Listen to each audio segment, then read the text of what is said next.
मेरे प्रिय छात्र छात्राओं, मैं महेश झा, व्याकरण विषयक सहायक प्राध्यापक, कीर्ति नारायण कामाख्या संस्कृत महाविद्यालय महरेल मधुबनी, आप सबों के लिए आवृत्ति हेतु व्याकरण सिद्धांत कौमुदी के अंतर्गत हलंत पुल्लिंग प्रकरणस्थ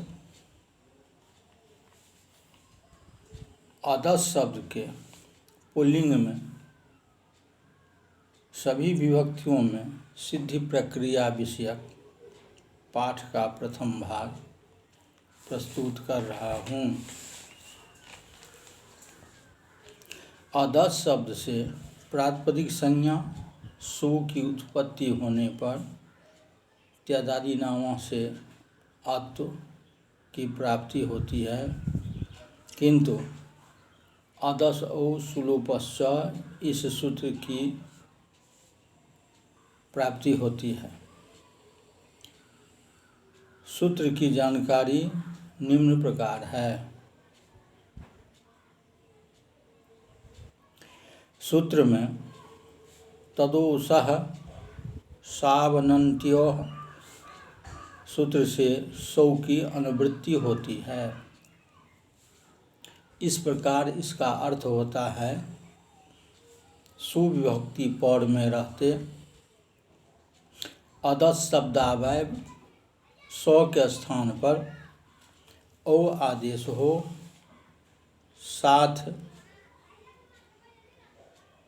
ही सु का लोप भी हो।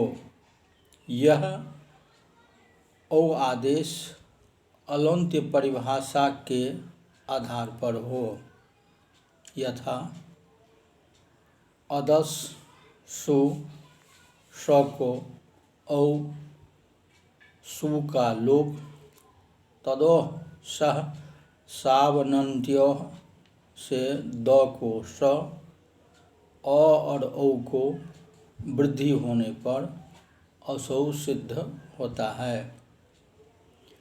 यहाँ एक वार्तिक है। औत्वप्रतिषेधः साकचकस्य वा वक्तव्यः साधुत्वं च।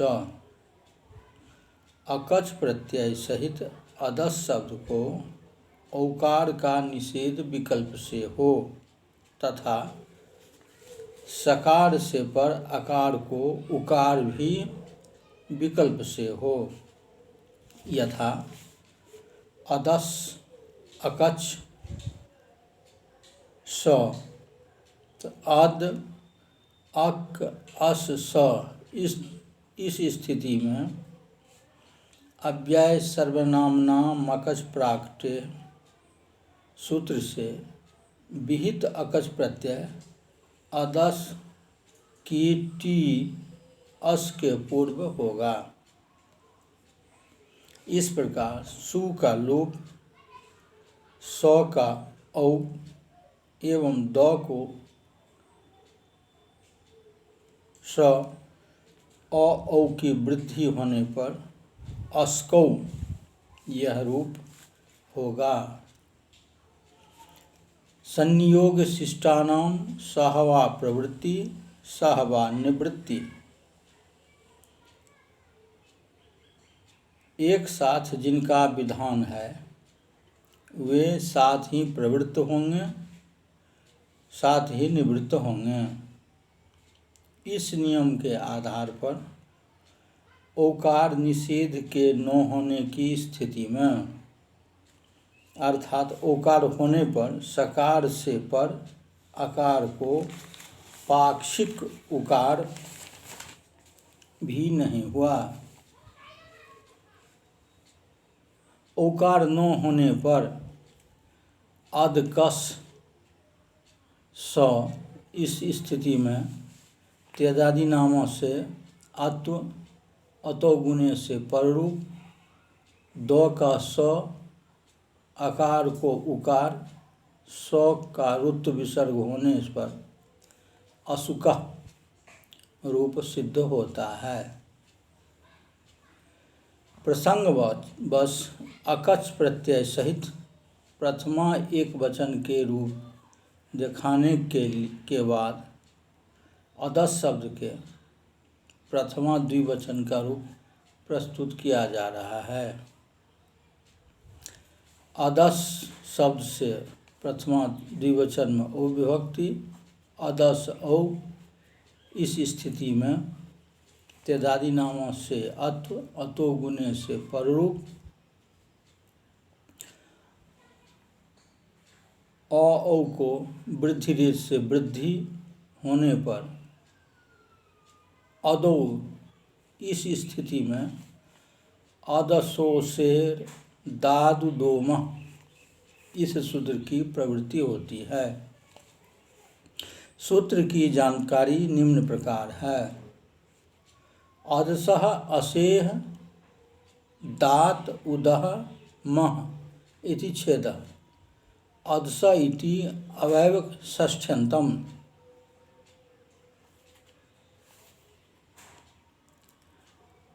असेरिति तद्विशेषणम् न विद्यते सिः यस्य स असिः तस्य असे इकार उच्चारणार्थः। दादिति दिग्योगे पंचमी परस्य इति अध्याहार्यम्। इस प्रकार इसका अर्थ होता है सकारांत भिन्न असे अदस शब्द के दकार से पर वर्ण को उ एवं उ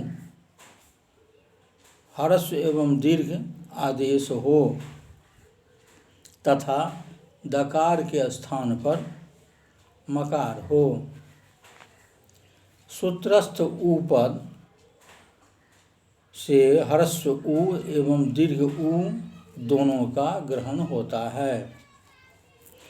उ एवं उ का समाहारक द्वंद्व समास है। ह्रस्व उ एवं दीर्घ उ होने में नियामक स्थानांतरतम परिभाषा है, जिसके अनुसार इकार से अव्यवहित ह्रस्व स्वर अथवा व्यंजन पद में रहने पर प्रमाणकृत सादृश्य से ह्रस्व उकार होता है एवं दकार से पर दीर्घ वर्ण रहने पर दीर्घ उ होता है। इस प्रकार इस सूत्र से उ ह्रस्व उ एवं द को मोह होने पर अमु सिद्ध होता है। प्रथमा बहुवचन में अदस जस त्यादानी नाम से अत्व, अतो गुणे से पररूप, जस सी से जस को सी आदेश, स का इस संज्ञा लोप होने पर ई को गुण होने पर अदे, इस स्थिति में एत ईद बहुवचन इस सूत्र की प्रवृत्ति होती है। सूत्र की जानकारी निम्न प्रकार है। सूत्र में अदसो शेर दाद दोमह सूत्र से अदसह दात दह तथा मह की अनुवृत्ति होती है।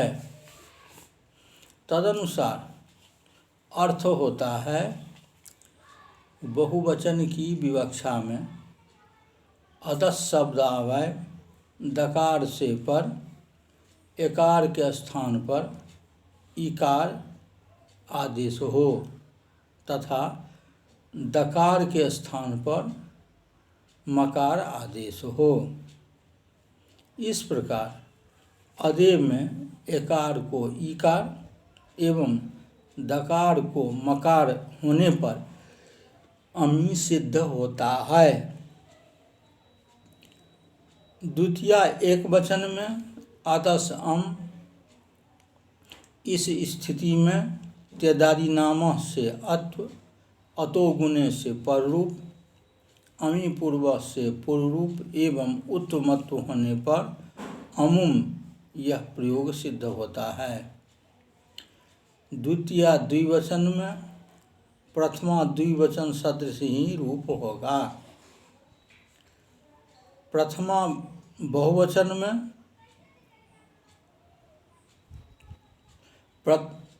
द्वितीया बहुवचन में अदस्सस इस स्थिति में त्यदादि नामों से अत्व, अतो गुणे से पररूप, पूर्व सवर्ण दीर्घ, तस्मात् छसो नः पुंसी से सकार को नकार, उत्वमत्व होने पर अमून यह रूप सिद्ध होता है।